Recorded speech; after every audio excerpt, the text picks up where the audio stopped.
Maintenant de vous emmener en week-end dans une ville qui fut l'un des ports les plus influents d'Europe. Brême est également connue grâce à l'un des contes les plus populaires des frères Grimm, les musiciens de Brême.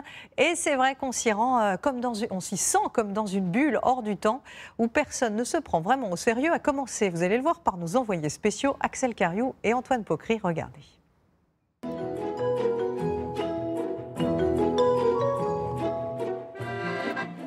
Sur un air d'accordéon, et malgré un ciel un peu terne, Brême a décidé de nous en mettre plein la vue. Une cathédrale du XIIIe siècle, un hôtel de ville classé à l'UNESCO, partout des maisons bourgeoises et de jolies ruelles pavées. Sous la statue de Roland, le héros de la ville, notre guide nous attend.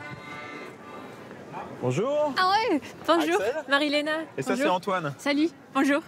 Marie-Léna est étudiante. Elle s'est installée à Brême il y a 4 ans et son coup de cœur, c'est ce tout petit quartier, le Schnorr.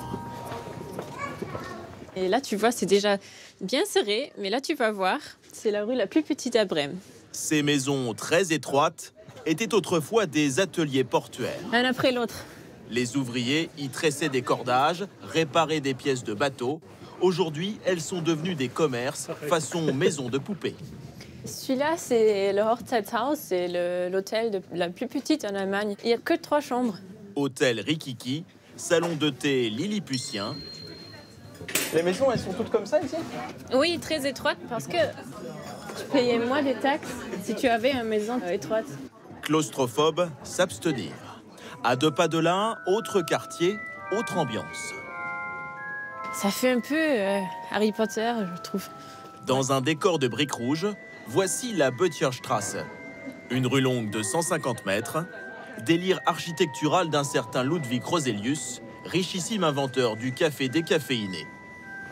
Mais au fond d'une cour, ce n'est pas l'odeur du café qui nous chatouille les narines, mais celle du sucre, juste après la cuisson.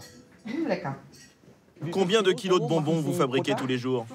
Entre 20 et 30. C'est pas dur à faire? Non, quand on a les bons gestes, ça roule tout seul. Ici, bonne nouvelle, les dégustations sont gratuites et généreuses. Ah, c'est encore chaud. Ah ouais, c'est bon. Ah, c'est framboise. Des bonbons plein la bouche, nous filons vers l'hôtel de ville. Là encore, un endroit parfait pour un film de sorciers ou de pirates. L'édifice, somptueux, date du Moyen-Âge, l'époque où le port de Brême, stratégiquement placé près de la mer du Nord, percevait d'importants droits de douane. Épices, vins, fourrures, de nombreuses marchandises y transitaient. Un lieu chargé d'histoire et d'anecdotes pas toujours glorieuses. Ces maquettes ont de vrais canons qui fonctionnent avec de minuscules boulets. Quand les élus avaient de la visite et qu'ils avaient un peu trop bu, il leur arrivait de les décrocher et de jouer avec.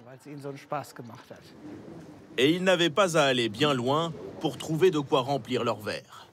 Directement sous la mairie, dans la pénombre, se cache un trésor insoupçonné au pays de la bière. Vous entrez dans un lieu béni des dieux. Ici se trouvent les plus vieux tonneaux de vin de toute l'Allemagne. Et voici le plus ancien, un Rudesheimer rosé de 1653. N'essayez pas d'en boire, vous pourriez tomber malade. Sans avaler la moindre goutte, la visite de la cave coûte 15 €, une toute petite somme comparée au prix de certaines bouteilles. C'est le plus vieux vin blanc encore buvable d'Allemagne. Il date de 1727. Chez Christie's, il a été évalué à plus de 15 000 €. Pour ne pas nous laisser mourir de soif, notre caviste nous offre, à titre exceptionnel, un verre d'un breuvage plus modeste, seulement 500 € la bouteille, plaisir du reportage.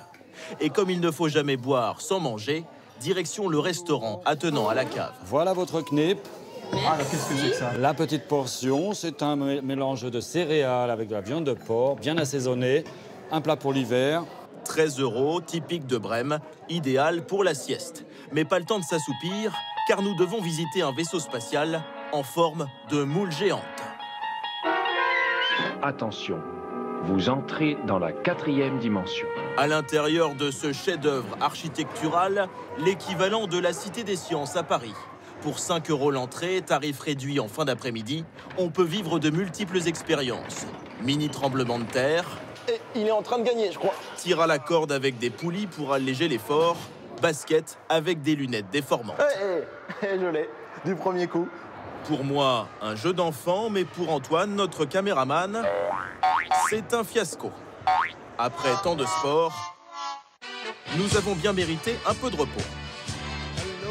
Salut, moi c'est Mathieu. Bienvenue à Affentraum, notre camping d'intérieur. Un concept dont seuls les Allemands ont le secret. Et là, c'est la Finlande. En tout, il y a 11 caravanes, chacune aux couleurs d'un pays. À l'abri d'un bâtiment chauffé, vous pourrez vivre le frisson du camping, même en hiver, pour 50 € la nuit. Voici la Suède, le Vietnam, version disco, allez savoir pourquoi. Quant à l'italienne et la canadienne, elles sont déjà occupées par ce petit groupe qui a attaqué l'apéritif. Prost. Je sens qu'on va pas dormir de bonne heure parce qu'il y a du bruit quand même. Hein. Ah ouais, ça c'est pour toi. En ce qui nous concerne, nous dormirons dans la mexicaine. Enfin, dormir est un bien grand mot. 23 h, nos voisins lancent une saucisse partie. Minuit, schnapps. 2 h du matin, chant footballistique.